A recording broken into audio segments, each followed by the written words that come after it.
வணக்கம், நல்லா இருக்கீங்களா? நான் லட்சுமி பாய். இது கிரீன்ஸ் கவுன்சிலிங். கணவன் மனைவிக்கு இடையே ஏன் சில தயக்கங்கள் இருக்கு, வெளியே ஈஸியா பேசக்கூடிய விஷயங்களை ஏன் இங்க பேச முடியல அப்படிங்கிற கேள்விகளுக்கு நம்ம 7 விதமா நம்ம இந்த மாதிரி பயங்களை நம்ம பிரிச்சு பார்த்தோம் இல்லையா? சோ இந்த 7 பயங்களையும் தயக்கங்களையும் நம்ம எப்படி தகர்த்தெறிகிறது அப்படிங்கறதுதான் இந்த வீடியோல பார்க்க போறோம், சின்ன சின்ன டிப்ஸ் மூலமா. அதுக்கு முன்னாடி சொல்லணும்னு நினைக்கிறது, பெர்ஃபெக்ட் மேரேஜஸ்ன்னு எதுவுமே கிடையாது. எல்லா மேரேஜஸ்குள்ளயும் இது போல தயக்கங்களும் பயங்களும் நிறைய கோபங்களும் இருக்கும். ஆனாலும் அழகா டிராவல் பண்ணிட்டு இருப்பாங்க. இன்னொன்னு தெரிஞ்சுக்க வேண்டியது, முதல் நாளே ஆஹா சொர்க்கம் அப்படின்னா எந்த மேரேஜஸும் இருக்காது. It takes lot of time. வருடங்கள் ஆகும் நிறைய விஷயங்களை புரிஞ்சுக்கிறதுக்கு, தெரிஞ்சுக்கிறதுக்கு. சோ பிகினிங் ஸ்டேஜஸ்லயே இவங்க எனக்கு ஒத்து வர மாட்டாங்க, சரியில்லை அப்படின்னு சின்ன சின்ன காரணங்களுக்காக முடிவெடுக்காதீங்க. அடுத்த வீடியோக்கு போறதுக்கு முன்னாடி ஒரு 5 விஷயம் நான் சொல்லிடுறேன். உங்களுக்கு இதெல்லாம் சம்பந்தம் இல்லாத மாதிரி இருக்கும், பட் ரொம்ப முக்கியமானது. ஒரு பயந்த விஷயத்தையோ இல்ல தயக்கமா இருக்கிற விஷயத்தையோ நம்ம ஹேண்டில் பண்ணும் பொழுது கண்டிப்பா உடம்புல அது சில விஷயங்களை காட்டும். வேர்த்து ஊத்தும், படபடான்னு இருக்கும், இல்ல ஒரு மாதிரி ஹார்ட் ஹெவியா இருக்கும். சோ இந்த மாதிரி பிரச்சனைகளை எல்லாம் இப்ப நம்ம நோண்ட போறோம் இல்லையா? சோ இந்த மாதிரி நீங்க உங்க ரிலேஷன்ஷிப்குள்ள ஒரு அடி எடுத்து வைக்கும் பொழுது நிறைய பிரீதிங் பிராக்டிஸ் பண்ணுங்க. அது உங்களை அமைதியாக்கும். சோ பிரீதிங் பிராக்டிஸ்க்கும் கல்யாணத்துக்கும் என்னடா இருக்கு அப்படின்னா இருக்கு. எதுக்குனாலும் அது ஹெல்ப் பண்ணும். ஸோ எப்போதுமே பிராக்டிஸ் பிரீதிங். ரெண்டாவது என்ன அப்படின்னா, மேரேஜஸ் தானா ஹெவன்ல நடந்த மாதிரி நடக்காது. 2 பேருமே நிறைய எஃபர்ட்ஸ் போடணும். குறிப்பா ஆண்கள் போடணும். ஏன்னா நம்ம ஊர்ல இது பேட்ரியார்கல் ஃபேமிலி. அவங்க வீடை விட்டுட்டு உங்க கூட அவங்க இருக்காங்க. குறிப்பா நிறைய இடத்துல இன்லாஸோடயே இருக்காங்க அப்படிங்கும்போது உங்களுடைய அட்ஜஸ்ட்மெண்ட்ஸ் நிறைய இருக்கணும். 2 பேரும் ஓரளவு மெச்சோர்ட் எனஃபா இருக்கணும். 3வது கம்யூனிகேஷன் ஸ்கில்ஸ் ரொம்ப அவசியம். அழகா பேச படிக்கணும். மனசுல என்ன இருக்குதோ அதை பேச படிக்கணும். அது ஹஸ்பண்ட் அண்ட் ஒய்ஃப்குள்ள மட்டும் இல்ல, எந்த ரிலேஷன்ஷிப்புக்கும் ஹெல்ப் பண்ணும். 4வது விஷயம் அப்படிங்கிறது செக்ஸ் லைஃப். ஹஸ்பண்ட் அண்ட் ஒய்ஃப்குள்ள இருக்கக்கூடிய அழகான அந்த இன்டிமசி அப்படிங்கிறது ரொம்ப முக்கியம்.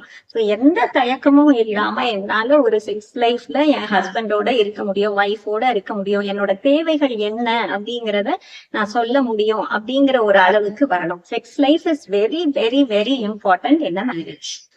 5வது ரொம்ப முக்கியம். எந்த மேரேஜஸ்லயுமே நான் ரொம்ப ஓப்பனா ஃப்ரீயா என் ஹஸ்பண்ட் கிட்ட பேசுறேன், ஒய்ஃப் கிட்ட பேசுறேன், இதெல்லாம் நான் சொல்ல முடியும் அப்படின்னு இருக்காது. சில தயக்கங்கள் இருந்துதான் இருக்கும். அது ரொம்ப இயல்பானது.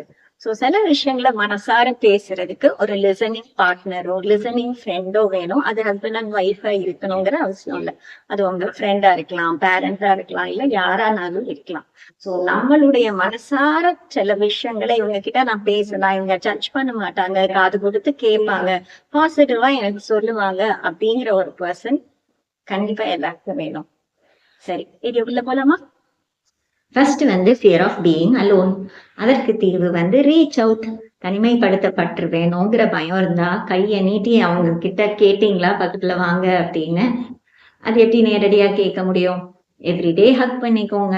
வெளியெல்லாம் போயிட்டு வந்தாங்க அப்படின்னா எப்படி டே இருந்ததுன்னு ரொம்ப இயல்பா டிஸ்கஸ் பண்ணிக்கோங்க.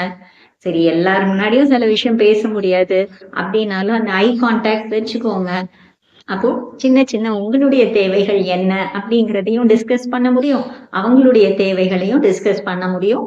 உங்களுடைய தனிமை பயம் போகும். அடுத்து ஃபியர் ஆஃப் கனெக்டிங். அதற்கு தீர்வு ஷேர் சிமிலர் திங்ஸ்.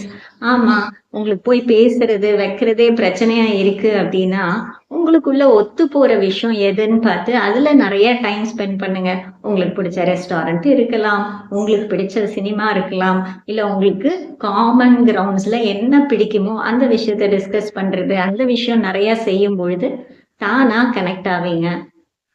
அடுத்து ஃபியர் ஆஃப் பீயிங் அபண்டன்ட். அதற்கு தீர்வு எமோஷனல் இன்டெலிஜென்ஸ். உங்களுடைய உணர்ச்சிகள் அவர்களை சார்ந்து இருந்தது அப்படின்னா எல்லா சின்ன சின்ன விஷயங்களுக்கும் ரொம்ப ஹர்ட் ஆவீங்க. அவங்கள நம்மளை விட்டுட்டு போயிடுவாங்களோன்னு தேவையில்லாத கற்பனைகள், சந்தேகங்கள்லாம் வரும்.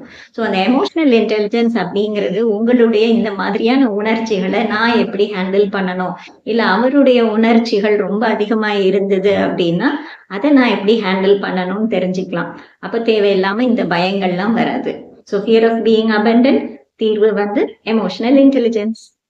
அடுத்து ஃபியர் ஆஃப் செல்ஃப் அசர்ஷன். அதற்கு தீர்வு அசர்ட்டிவ்னஸ் தான். Speaking for yourself. உங்களுக்காக நீங்க பேசணும் அப்படிங்கிறது.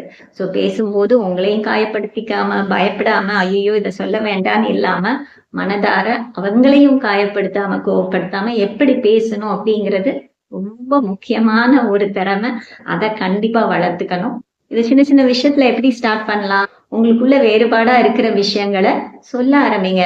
நான் இந்த மாதிரி பழகல, எனக்கு இது கஷ்டமா இருக்கு, ஒண்ணு முடியலன்னு சொல்லுங்க, இல்ல கொஞ்சம் டைம் கொடுங்க, நான் பழகிக்கிறேன்னு சொல்லுங்க. அது மாதிரி முடியாதுங்கிற இடத்துல நோ சொல்ல பழகுங்க, எந்த தயக்கமும் இல்லாம அவங்களையும் காயப்படுத்தாம. திருப்பி சொல்றேன், fear of self assertion, learn assertiveness. Fear of not being recognised, அதற்கு தீர்வு செல்ஃப் கான்பிடன்ஸ் தான், தன்னம்பிக்கையை வளர்த்துக்கிறது. ஸோ இந்த பயம் இருந்ததுன்னு வைங்களேன், அவங்களுக்கு பிடிச்ச மாதிரி இருந்தாதான் அவங்க நம்மளை அக்செப்ட் பண்ணிப்பாங்கங்கிற எண்ணம் வரும். நம்ம என்ன ட்ரெஸ் போட்டாலும் இது ஓகேவா அப்படின்னு அவங்க கிட்டே ஒரு ரீஅஷூரன்ஸ் வாங்குவோம். இது எப்போ ஸ்டாப் ஆகும்? உங்க மேல உங்களுக்கு அதிக நம்பிக்கை இருந்தது அப்படின்னா இது ஓகேவா அது ஓகேயான்னு ஒவ்வொரு தடவையும் கேட்க மாட்டீங்க. ஸோ உங்க மேல அதிக கான்பிடன்ஸ் இருக்கும் பொழுது அது கண்டிப்பா அவங்களுக்கும் புரிய வைக்கும். ஏன்னா நீங்க அவ்வளோ ப்ரெசன்டபிளா இருப்பீங்க. சந்தேகத்தோடயே நிற்கும் பொழுது அவங்களே கேள்வி அனுப்புவாங்க. ஆனா தன்னம்பிக்கையா இருக்கும் போது கேள்விகள் தானா குறையும். சோ தன்னம்பிக்கையை வளர்த்துக்கோங்க. அடுத்து ஃபியர் ஆஃப் ஃபெயிலியர். அதற்கு தீர்வு கண்டென்ட்மெண்ட் தான். கண்டென்ட்மெண்ட்னா என்னது? என்ன இருக்கோ அதுல நான் திருப்தி அடைகிறேன் அப்படிங்கிறது தான் கண்டென்ட்மெண்ட். இதுதான் உங்க வாழ்க்கைன்னு தெரிஞ்சு போச்சு. ஸோ அவங்கள புரிஞ்சுக்க ட்ரை பண்ணுங்க. நீங்க அவங்களுக்கு உங்களை புரிய வையுங்க. ஸோ எல்லாரும் கண்டென்டடா ஆறதுக்கு பதிலா ஒரு அக்செப்டன்ஸ்க்கு பதிலா என்ன பண்றோம் அப்படின்னா ஒரு காம்படிஷன் மோட்குள்ள போயிடும். அவங்க எப்படி இருக்காங்க பாத்தீங்களா, அந்த கப்பல் வேற மாதிரி இருக்காங்க, எங்க அப்பா அம்மா இப்படி இருந்தாங்க அப்படிங்கிற மோட்குள்ள போயிடுறோம். இல்ல பார்ட்னரையே காம்படிஷனா பாக்குறோம். ஸோ அதை விட்டுட்டு அவங்கள மாதிரி ஏத்துக்கோங்க. நீங்க உங்களை மாதிரி இருங்க. காம்படிஷனா பார்க்காம கண்டென்டடா இருக்க பாருங்க. உங்க மேரேஜ் ஃபெயிலியர் ஆயிருமோங்கிற பயம் தானா போயிடும். அடுத்து fear of being fully alive. உங்களோட திறமைகளை குறைச்சிட்டு உங்களுக்கு செய்ய பிடிக்கிற விஷயத்தெல்லாம் செய்யாம இருக்கிறது மேரேஜ் சக்சஸ்ஃபுல்லாவா கொண்டு போகும்னு நினைக்கிறீங்க? கண்டிப்பா கிடையாது. So fear of being fully alive. உங்களுடைய ஸ்கில்ஸை வளர்த்துக்கோங்க. அது மட்டும் இல்ல, உங்களுக்குன்னு ஒரு சின்ன ஃப்ரெண்ட்ஸ் குரூப் வச்சுக்கோங்க. ரெண்டுமே ரொம்ப முக்கியம். எப்போதுமே அண்டர் பிளே பண்ணிட்டே இருக்க முடியாது. எனக்கு இது தெரியாது, எனக்கு வராதுன்னு அவங்க முன்னாடி. உங்களுடைய வாழ்க்கை இல்லையா? ஸோ உங்களோட திறமைகளை எல்லாம் வளர்த்துக்கோங்க. அது அப்பப்ப எங்க எடுத்து விட முடியுமோ எடுத்து விடுங்க. அது வீட்டு சூழ்நிலையில முடியாத பட்சத்துல உங்க ஃப்ரெண்ட்ஸோட அந்த மாதிரி இருங்க. அது ரொம்ப முக்கியம்.